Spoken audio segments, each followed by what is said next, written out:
Berdasarkan pantauan PAL TV di Pasar KM5 Palembang, sebagian besar harga kebutuhan pokok terpantau masih relatif stabil. Namun untuk beras premium terjadi kenaikan harga sejak 1 pekan terakhir.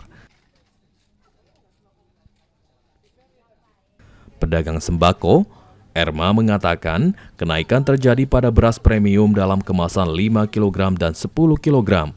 Untuk beras premium kemasan 5 kg, harga naik Rp1.000 dari Rp76.000 menjadi Rp77.000 per karung. Sementara, beras premium kemasan 10 kg mengalami kenaikan Rp2.000 dan kini dijual dengan harga Rp150.000 per karung.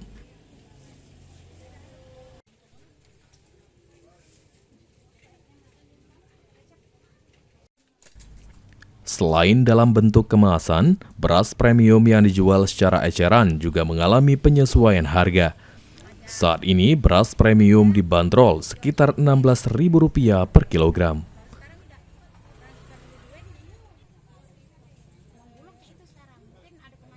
Yang naik lagi beras tidak begitu banyak naiknya, cuma ya yang premium ya, semua beras yang premium, yang 5 kilo naik 1.000, yang 10 kilo naik 2.000, yang 2 minggu yang lalu naiknya itu beras premiumnya, yang sebelum lebaran semua itu naiknya. Stabil. Sementara itu pedagang lain berkeinginan harga beras tidak naik terlalu tinggi agar pedagang dan masyarakat tidak terbebani dalam memenuhi kebutuhan sehari-hari.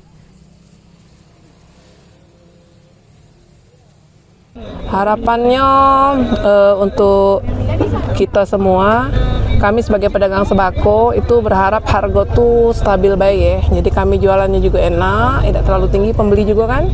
Terus juga lancar penjualannya. Para pedagang berharap harga beras dapat kembali stabil dalam waktu dekat, sehingga daya beli masyarakat tetap terjaga dan aktivitas perdagangan di pasar tradisional dapat berjalan normal. Muhammad Aidil, PAL TV.